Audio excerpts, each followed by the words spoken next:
अभी जो सत्ता में बैठा है वो राजा नहीं है। अरुणाचल का शायद अभी तक का सबसे बड़ा स्कैम, अगर पीडीएस स्कैम से अगर कोई बड़ा स्कैम था तो ये स्कैम था। और ये सिर्फ एक या दो डिपार्टमेंट से नहीं है, ये बहुत ज्यादा डिपार्टमेंट से है। एपीपीएससी जैसा scam, I think this was equivalent to mass genocide. अभी हमको पता चलता है कि वो जो स्कैम है अभी इसको और बढ़ावा दिया जा रहा है। अभी उन लोगों का मोरल में कितना झटका लगा होगा, अभी उन लोगों का सेंटिमेंट, उन लोगों का फ्रस्ट्रेशन, ये सिस्टम में जिन्होंने घोटाला को अंजाम दिया है उन लोगों को पकड़ के सही तरीका से उन लोगों को एग्जाम्पलरी पनिशमेंट देना है। जैसे हम लोगों को पता चला 14 जनवरी 2025 में अरुणाचल टाइम्स में एक आर्टिकल आया, उसमें एक सनसनी खबर छापा।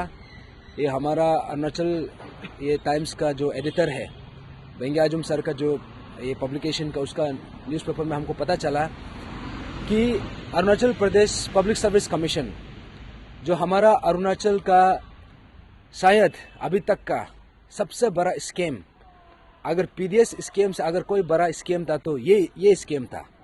क्योंकि ये जो अभी तक पूरा तरीका से अभी तक अनफोल्ड हुआ नहीं था।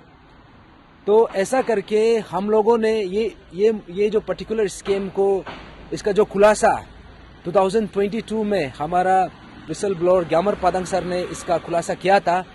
और उसके बाद हम लोग को पता चलता है कि यहाँ में सिर्फ एक नहीं दो नहीं, यहाँ पे बहुत लोग यहाँ पे इन्वॉल्व है।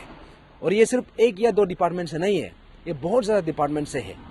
तो वो डिपार्टमेंट में से ये जो एलिमेंट्री जो एजुकेशन है, डायरेक्टोरेट ऑफ एलिमेंट्री एजुकेशन, ये भी एक डिपार्टमेंट है। यहाँ पे जहाँ पे यहाँ का जो स्टाफ है, यहाँ का जो ऑफिसर्स है, वो एपीपीएससी पेपर लीकेज का जो स्कैम है उसमें इन्वॉल्व था। तो हम लोगों को पता चलता है कि इसमें से जितना अरेस्ट हुआ है उसमें से ऑलमोस्ट 6 लोगों का जो नाम मेंशन किया गया था वो लोग रीइंस्टेट हो गया था। तो इसी बात को लेके हमको आज जानना था कि इसका एग्जैक्टली इसका कारण क्या है, इसका एग्जैक्ट डिटेल क्या है। तो इसलिए आज मैंने जैसे पब्लिक को भी हम लोगों ने बताया कि आज अरुणाचल फ्रंटियर ट्राइबल फ्रंट हम लोग यहाँ पे आया है और यहाँ का जो डायरेक्टर है इसको मिला। उसके बाद जो सेकेंडरी ये एलिमेंट्री का जो डायरेक्टर है उसको भी मिला और डायरेक्टरेट ऑफ सेकेंडरी एजुकेशन उसको भी मिला। तो हम लोगों को ये पता चला है कि यहाँ पे जितना भी एक्यूज है सबका सब ये जो ऑलमोस्ट सब यहाँ पे रीइंस्टेट हो चुका है। तो हम लोगों ने कारण जानने का कोशिश किया, इसका रीजन क्या है। तो यहाँ में पता चलता है कि जो डिपार्टमेंटल प्रोसीडिंग्स है इसमें इतना ज़्यादा लैप्सेस हुआ है, इतना ज़्यादा यहाँ पे कमियां हुआ है, तो इन लोगों के पास प्रॉपर एक्सप्लेनेशन भी नहीं है। फॉर एग्जाम्पल मैं कुछ नाम बता दूं यहाँ पे, जैसे कि इकेन बागरा ये एक शख्स है जिसका ऊपर में 3 बार डिपार्टमेंटल प्रोसीडिंग्स हुआ। तो पहला हुआ था in the month of April 2023 को, उसमें भी इनकंक्लूसिव था। और वैसा ही सेकेंड रिपोर्ट भी बना in the month of October 2023 और उसके बाद subsequently in the month of October 2024। ऐसा ही जितना भी एक्यूज है सबका मल्टीपल टाइम्स रिपोर्ट बना। तो इसका कारण ये था कि इसमें जितना भी रिपोर्ट बन रहा था इनकंक्लूसिव था और यहाँ पे जो भी रिपोर्ट्स आ रहा था यहाँ में इतना ज्यादा जो इनकरेक्ट या फिर लैक ऑफ सब्सटेंस। तो यहाँ में पता चलता है कि यहाँ में डेलिबरेटली इन लोगों को यहाँ पे दोबारा रीइंस्टेट करने के लिए इसमें यहाँ पे जितना भी ऑफिसर्स जो इन्वॉल्व है उन लोगों का बहुत बड़ा हाथ है। तो इसी बात को लेके जब हमको 6 लोगों का नाम पता चला, वो जो ये डायरेक्टरेट ऑफ एलिमेंट्री एजुकेशन से वो लोग वहाँ का स्टाफ है। तो आज यहाँ में आके पता चलता है कि डायरेक्टरेट ऑफ जो सेकेंडरी एजुकेशन है इस डिपार्टमेंट में भी जो अरेस्ट हुआ था, जैसे कि ओपेन मिबांग भी रीइंस्टेट हो गया। उसके बाद हम लोग को ये पता चल रहा है कि अबुर जरंग का अभी तक ये जो है फर्स्ट ये प्रोसीडिंग हुआ है, अभी तक दूसरा प्रोसीडिंग शुरू भी नहीं हुआ है।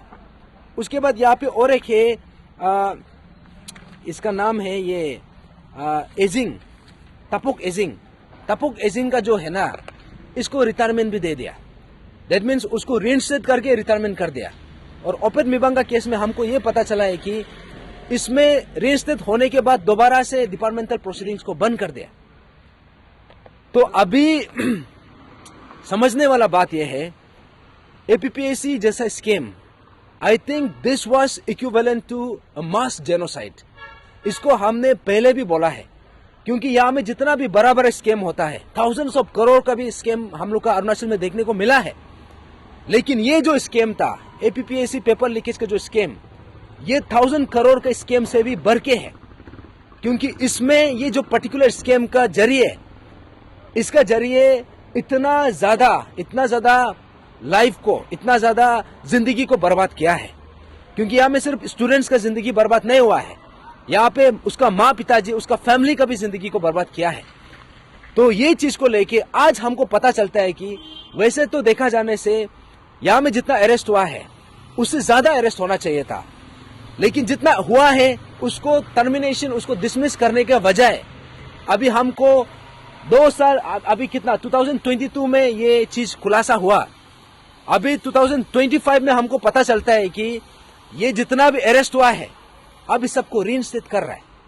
दैट मीन्स जो हम लोगों के साथ एक खिलवाड़ हो रहा था, जो हम लोगों को पता चला था इन द ईयर 2022 में, किस हिसाब से हमारा प्रेजेंट, जो पास्ट जनरेशन था, जो प्रेजेंट जनरेशन है और हमारा आने वाला फ्यूचर जनरेशन को किस हिसाब से हमारा गला घोट के यहाँ पे कुचला जा रहा था, हमारा फ्यूचर को यहाँ पे मर्डर किया जा रहा था। अभी हमको पता चलता है कि वो जो स्कीम है अभी इसको और बढ़ावा दिया जा रहा है। क्योंकि जब यहाँ में हम बार बार हमने पहले से भी एम्फेसाइज किया है, हमारा ऑनरेबल सीएम सर यही बोलता है कि हम एग्जाम्पलरी पनिशमेंट देगा। अभी ये मैं जितना भी जनता है, जितना भी हमारा अरुणाचल का पब्लिक है, आप सबको मैं पूछना चाहूंगा, जितना भी यहाँ में एक्यूज इन्वॉल्व था उसको डिसमिस करने के बजाय, उसको टर्मिनेट करने के बजाय अगर यहाँ में दोबारा रीइंस्टेट करता है, क्या ये एक एग्जाम्पलरी पनिशमेंट है क्या, या फिर ये एक एग्जाम्पलरी ये रिवॉर्ड है? ये एक सवाल है। और दूसरा सवाल ये है कि जो यहाँ में बार बार बोलता है जितना भी यहाँ पे एक्यूज है, जो भी यहाँ में स्कीम में इन्वॉल्व है, उसको आयरन हैंड से डील करेगा बोला है। अभी क्या ये तरीका है क्या? तो आज हम यहाँ पे आके एकदम हम लोग अभी भी शौक में हैं, क्योंकि हमारा उम्मीद ये था कि एटलीस्ट जितना पकड़ा है उसको सही तरीका से, उसको सही अंजाम दिया जाएगा। तो ये करके अभी इन लोगों को जिन्होंने स्कीम में इतना बड़ा भूमिका निभाया है, अभी इनको पनिशमेंट देने के बजाय, if this is the kind of benchmark, if this is the kind of trend, अगर इसको यहाँ में टर्मिनेट करने के बजाय इसको दोबारा से रिवॉर्ड किया जाता है, इसको दोबारा से रीइंस्टेट किया जाता है, इससे क्या संदेश जाता है? अभी देखिए यहाँ पे एग्जामिनेशन का प्रोसेस का बीच में है, अभी एपीपीएससी 2024 जो कंबाइंड एग्जाम भी चल रहा है, वैसे ही और भी एग्जाम्स चल रहा है। अभी आप सोच के देखो, यहाँ पे जो पास्ट में जो हो चुका है उसका जो कल्प्रिट्स है उसको पनिशमेंट देने के बजाय इसे रिवॉर्ड दिया जा रहा है। अभी इससे क्या संदेश जा रहा है? इसमें जितना भी पोस्ट है उसमें से अभी हमको बताना पड़ेगा कितना पोस्ट को बेचा हुआ है और कितना पोस्ट अभी भी सेफ बचा हुआ है। क्योंकि यहाँ में बेचारा जो पढ़ाई कर रहा है, जो दिन रात मेहनत कर रहा है, अभी उन लोगों का मोरल में कितना झटका लगा होगा, अभी उन लोगों का सेंटिमेंट, उन लोगों का फ्रस्ट्रेशन, अभी आप सोच के देखो। क्योंकि यहाँ में ये 1 या 2 इंसान का बात नहीं है, या फिर अभी या कल का बात नहीं है, ये आने वाला पीढ़ी फॉर द नेक्स्ट 15-20 ईयर्स के लिए भी है। तो अभी ऐसा कारनामा हुआ है और इतना खुलेआम, और आप सबको पता है ये जो पेपर लीकेज का जो स्कीम था, आई थिंक इससे बड़ा स्कीम हमारा अरुणाचल का हिस्ट्री में हो नहीं सकता है। क्योंकि ये स्कीम जो है हर किसी का, हर घर का, हमारा जो फ्यूचर है हमको मर्डर करने का काम किया है। ये मास जेनोसाइड का जो एक काम किया है। आज यहाँ में आके हमको पता चल के अभी हम क्या बोलेगा? हम पिछले 3 साल से रो रो के, चिल्ला चिल्ला के, मर मर के एक ही बात बोल रहा है कि हमको फ्री एंड फेयर सिस्टम चाहिए। और फ्री एंड फेयर सिस्टम करने के लिए, एक सिस्टम बनाने के लिए सबसे पहले जो एक्यूज इन्वॉल्व है उसको एग्जाम्पलरी पनिशमेंट देना चाहिए। तो एग्जाम्पलरी पनिशमेंट क्या इस हिसाब से दिया जाता है क्या? आई थिंक ये बहुत बड़ा सवाल है। जब हम पिछले आई थिंक कुछ दिन पहले हमारा एजुकेशन मिनिस्टर पासांग दोरजी सोना, उसका बोलना यह था कि जितना भी रीइंस्टेट हुआ है ये कोर्ट के जरिए हुआ है। अभी ये बात को समझना जरूरी है, कोर्ट का यहाँ पे क्या रोल है। कोर्ट तब उसका तब रोल आता है जब डिपार्टमेंटल प्रोसीडिंग्स कंप्लीट हो जाता है। अभी आप सोच के देखिए, इतना कमजोर जो रिपोर्ट बनाता है, जैसे 2014 में हुआ, 2014 में जितना एक्यूज था उन लोगों को दोबारा रजिस्टर किया गया, और वैसे ही पास्ट में भी इतना ज्यादा इंस्टांसेस है। और यहाँ पे जो पेपर लीकेज का जो केस है, हमको लगा था एटलीस्ट अभी बाकी जितना एक्यूज है उन लोगों को नहीं पकड़ सकने से भी जितना पकड़ा हुआ है, इसको सही तरीका से इसको एग्जाम्पलरी पनिशमेंट दिया जाएगा। लेकिन यहां में पता चलता है कि यहां में सबका सब मिला हुआ है, क्योंकि इन लोगों का डायरेक्टर का जो बोलना है कि इन लोगों का हाथ में नहीं है। ये लोग ये बोलता है कि इसमें आप कमिश्नर से बात करो या फिर वहां का हायर अथॉरिटी से बात करो। अभी हम यही बात को हम अभी कमिश्नर को भी जाके पूछेगा, क्योंकि ये जो डिपार्टमेंटल प्रोसीडिंग्स है, एक आदमी को 3-4 टाइम्स डिपार्टमेंटल प्रोसीडिंग्स किया जा रहा है। उसका मतलब क्या है? दैट मीन्स एक बार में सही से नहीं बन पा रहा है। और इसमें यहाँ पे जितना भी जो ऑफिसर्स है, जितना भी डिपार्टमेंटल प्रोसीडिंग्स, जितना भी डिपार्टमेंटल जो इंक्वायरी कमेटी का जो मेंबर्स है, सबका सब यहाँ में एक नेक्सस बन के बैठा हुआ है। अभी आप सोच के देखिए, अभी इतना बड़ा स्कीम में सबसे हमारा जो लॉजिकल सबसे मिनिमम चीज जो सरकार कर सकता था वो था कि जो हमारा दिल में जो जख्म हम लोगों को लगा है, हमारा जो होप एंड एस्पिरेशंस को जिस हिसाब से इन लोगों ने इसको तोड़ने का काम किया, इसको खत्म करने का काम किया है, एटलीस्ट हमारा एक्सपेक्टेशन ये था कि इसको सही तरीका से एग्जाम्पलरी पनिशमेंट देके एटलीस्ट हम लोगों को एक होप मिलेगा, एक आश्वासन देगा। लेकिन अभी हमको ये पता चल रहा है कि जो हमारा ब्रदर लेट ग्यामर पादंग सर ने जिसके लिए अपना जान को भी कुर्बान किया है, जिसके लिए हमने पिछले ऑलमोस्ट 3.5 years, ऑलमोस्ट 4 साल से ये इशू में इतना लड़ के हम लोगों ने यहाँ पे रो के यहाँ पे लड़ा है। इसमें मोर देन 100 पीपल जेल गया है। इसमें बहुत लोग था जो एस्पिरेंट्स था, मोर देन 30 days तक जेल में बैठा है। हम लोग के ऊपर में अफवाह भी लगा है। अभी भी मोर देन 15-16 FIRs उसका चार्जशीट बन के हम लोग का जो ट्रायल चल रहा है। अभी हमको ये पता चलता है कि टकेत जरंग का अभी तक ट्रायल प्रोसेस शुरू ही नहीं हुआ है। और वैसा ही यहाँ में जितना भी जो इन्वॉल्व था, ये हमारा हर अरुणाचली के लिए बहुत बड़ा तमाचा है। It is it's a huge insult for every one of us, क्योंकि यहाँ में हम जो जिस हिसाब से निकला था, क्योंकि हमने कुछ बड़ा कुछ मांगा नहीं था।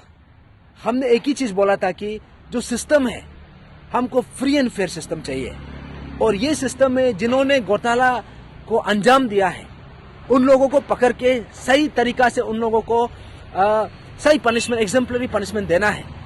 लेकिन अभी हमको ये पता चलता है कि अभी जब इन लोगों को इस हिसाब से दोबारा से इसको बाहर निकाला जाता है, इसको दोबारा से रीइंस्टेट किया जाता है, ये खुद अपने आप में बहुत बड़ा सवाल है। तो इसलिए आज तो हम ये एजुकेशन डिपार्टमेंट में आया है। अभी आप सोच के देखिए, यहाँ पे अराउंड 7 to 8 डिपार्टमेंट है जहाँ पे जिस डिपार्टमेंट में यहाँ में एक्यूज लोग को पकड़ा गया, जैसे RWD में है, PWD में है, PHE में है, उसके बाद होम डिपार्टमेंट में है, एग्रीकल्चर में है। तो अभी हम हर डिपार्टमेंट में, अभी आप सोच के देखिए, अभी शायद ये जो रीइंस्टेटमेंट हुआ है ये अभी का बात भी नहीं है। ये उस दिन जो पब्लिश हुआ था, ये तो बहुत लेट से पब्लिकेशन हुआ, क्योंकि जो वहाँ का जो न्यूज, जो हमारा अरुणाचल टाइम्स का जो एडिटर है उसको भी बहुत लेट से कवर मिला। लेकिन इसका रीइंस्टेटमेंट जो है in the month of October 2024 में हो चुका था। तो आप इमेजिन कर सकता है। उसके बाद हमने पूछा कि इन लोगों को रीइंस्टेटमेंट करने के बाद आप लोगों ने क्या कदम उठाया। अभी इन लोगों का पास कुछ भी जवाब नहीं है।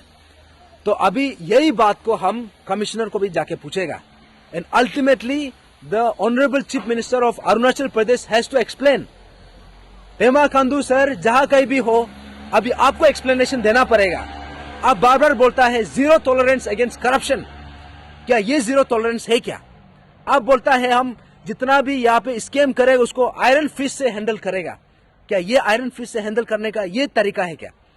अभी हमारा हर अरुणाचली, जितना भी एस्पिरेंट, जितना भी पेरेंट्स है, जितना भी हमारा अन्ना अबो है, अम्मा बाबा है, आप सबको समझना है ये हम लोगों का फ्यूचर का सवाल है, ये हमारा बच्चा का, भाई बहन का फ्यूचर का सवाल है।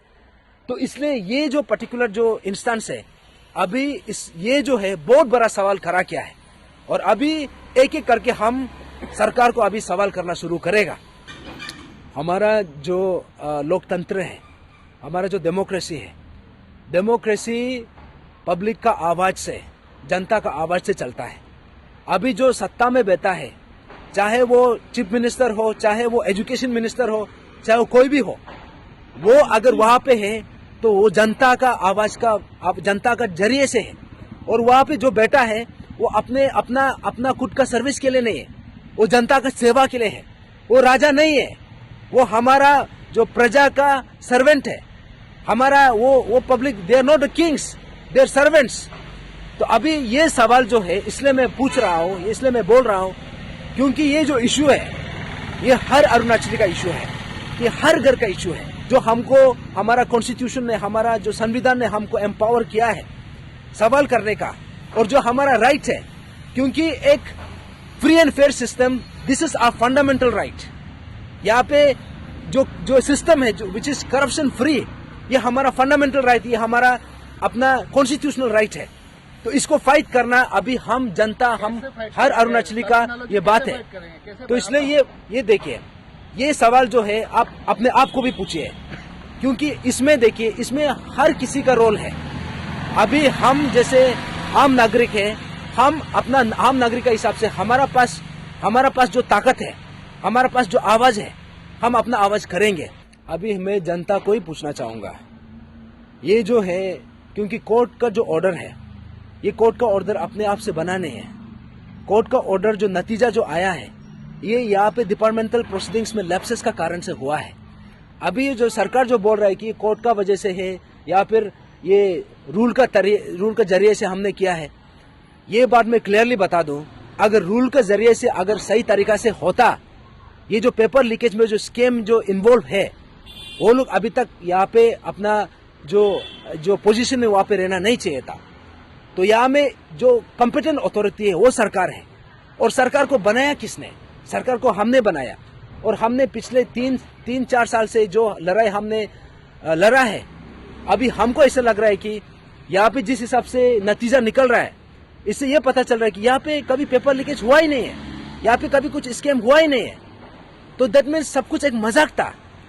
तो अभी हर अरुणाचली को, हर जनता को ये बात को समझना जरूरी है। आप बोल रहे हैं कि हमारा पास करने के लिए कुछ नहीं है, या फिर हम क्या कर सकता है? अभी देखिए, अगर सरकार को हम वहां पे बैठा सकता है, तो सरकार को हम गिरा भी सकता है। अगर सरकार को हम अगर उसको एम्पावर कर सकता है, तो उसको हम अकाउंटेबिलिटी भी हम मांग कर सकता है। तो इसलिए अभी जनता का जो ताकत है, हमारा जो आवाज है, अभी इसको बुलंद करने का समय आ गया है। और जो एपीपीएससी पेपर लीकेज इश्यू इतना समय से हम लोगों ने लड़ा और हम लोगों को दबाने का जो प्रयास किया गया, अभी ये आवाज को दोबारा हमको रेजुवनेट करने का समय आ गया है। और ये जो हमारा दर्द है, इसको बयां करने का, इसको एक्सप्रेस करने का, और जो हमारा जो फंडामेंटल राइट है, जो हमारा कॉन्स्टिट्यूशनल राइट है, उसको हम जो हमारा विच इज राइटफुली आर्स, इसको हमको मांग करने का हमारा हर हक है। और अभी अरुणाचल का जितना भी जनता है, आप सबको समझना जरूरी है कि यहाँ पे जैसे एक्यूज को जिस हिसाब से यहाँ पे लेवरेज दिया जा रहा है, इसको रीइंस्टेट किया जा रहा है, इससे क्या संदेश निकल रहा है? तो दैट मीन्स ये लोग जो है, सरकार जो अपना काम किया नहीं है। तो दैट मीन्स अगर सरकार काम नहीं किया है, तो उस समय में भी हमने आवाज उठाया था, अभी हम दोबारा से आवाज उठाएगा। जो भी करना होगा आप सबको in due course of time बताएगा। लेकिन ये बात तो क्लियर है कि हमारा अरुणाचल में जितना भी जनता है, अभी हमारा अरुणाचल हम सबका है। अभी जिस हिसाब से जिस दिशा में ये जा रहा है, ये दिशा में जाने देना है कि नहीं, ये चीज को जनता तय करना है। या फिर ये जो सिस्टम है, इसमें जो करेक्शन करने का जो रिक्वायरमेंट है, इसमें जो करेक्शन करने का जो एक नेसेसिटी है, एक अर्जेंसी है, अभी जनता हम सबको मिलकर तय करना है।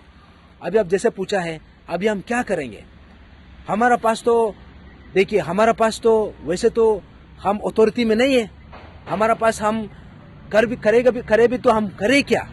लेकिन एक बात तो है कि हमको हमारा संविधान ने हमको एम्पावर किया है कि हम अपना आवाज को, अपना जो जनता का आवाज है, हम उसको सरकार के सामने हम रख सकता है। तो इसलिए अभी होना नहीं होना वो बात का बात है, लेकिन अभी जब अरुणाचल का हर जनता, हर अरुणाचली, हर एस्पिरेंट, हर पेरेंट, अगर हम सबको समझ में आएगा और हम अपना आवाज को दोबारा से बुलंद करेगा तो सरकार को भी हमारा सामने झुकना पड़ेगा और ये जो गड़बड़ी हो रहा है इसको करेक्शन करना पड़ेगा। Thank you.